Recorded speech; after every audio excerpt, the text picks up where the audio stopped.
That is a change at the Federal Reserve. President Trump reportedly set to nominate Jerome Powell to succeed Janet Yellen as the next chairman of the Fed. A formal announcement expected from the Rose Garden later today, this afternoon, about 3 p.m. Eastern. Powell, the 64-year-old former private equity executive, served as Treasury Undersecretary before being appointed to the Fed's Board of Governors by President Obama back in 2012. Joining us right now to weigh in from Washington, House Financial Services Committee member, Congressman Andy Barr of Kentucky. Congressman, it's good to see you. Thanks so much for joining us. Good to see you. Your thoughts on this pick? What would Jay Powell bring to the Fed? Well, let me be one of the first to congratulate Governor Jay Powell. I've had a chance to meet him and talk to him about his philosophy and his service on the Federal Reserve. I think it's clear to many that he has a powerful intellect, that he has an advantage being a former Treasury official, but more importantly, having private sector experience as an investment banker.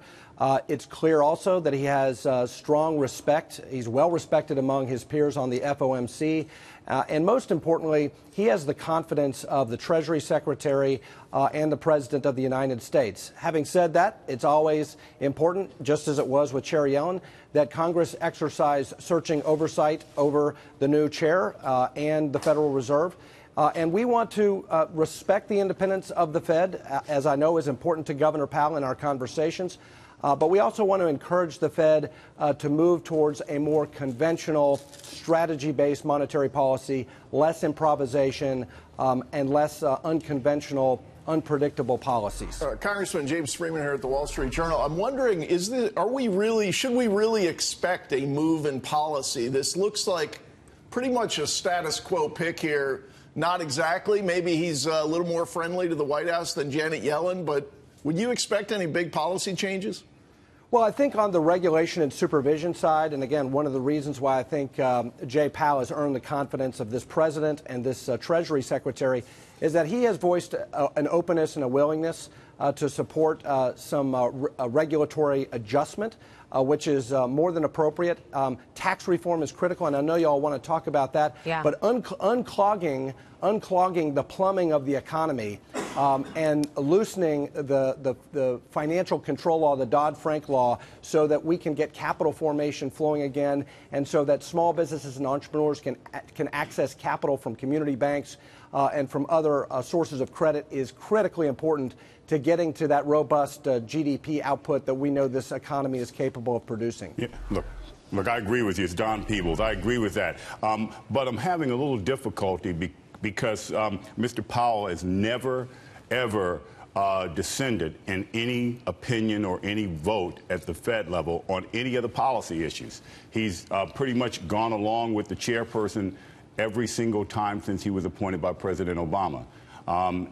So I would think that leadership requires you to sometimes step up and disagree. And especially, I think we all have some different disagreements with many of the directions and places that this Fed has taken us. Well, absolutely. And I've not been shy about disagreeing with Governor Powell on many issues.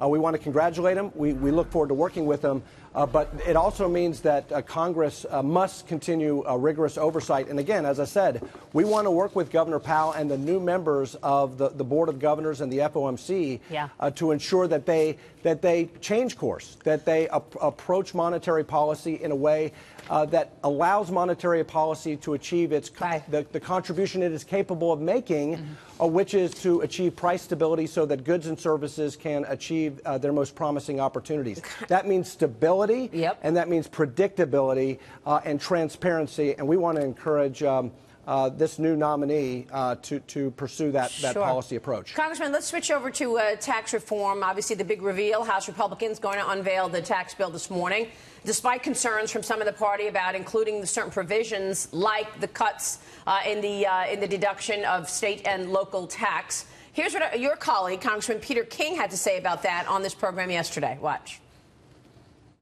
We're fighting strongly to maintain the state and local property tax deductions. It's going to be a tough fight going forward. On the other hand, I'm sure that the leadership is trying to pick people off one by one. So it's going to be a tough fight. But this is a basic conservative principle, that you should not be increasing taxes. You should not have taxes on taxes. There should not be double taxation. Congressman, what do you think about that? And let's walk through the plan here. What's most important in terms of actually moving the needle on economic growth from your standpoint? I think there's two things. Number one, we need to deliver a robust middle-class tax cut. And as you all were discussing earlier in the show, we've got to get that corporate rate down to 20%, make it permanent. That's going to grow paychecks. That's going to expand job creation. And there's a huge element to this that is growth-oriented, and that is 100% expensing and encouraging businesses to reinvest in their businesses. So a big middle-class tax cut is part of this plan, and lowering that corporate rate, which currently is the least competitive in the industrialized world. Yeah, but does it go long-term, or does it expire after 10 years, the 20%? Well, we're going to see the details this morning, but in our discussions with Chairman Brady and other members of the Ways and Means Committee, our understanding is that it will be permanent. It needs to be permanent. And the case for permanent, immediate, and robust tax cuts could not be more clear. We need that for growth. And when we see growth, we're going to produce revenues because we're going to produce a lot more taxpayers and taxpayers that are more prosperous. And therefore, we think growth is the objective. Lowering the corporate rate is a big, big part of that. Yeah, they were looking for ways to pay for this well into the night, I think. I mean, they are still looking at, the debt being an issue for a number of members.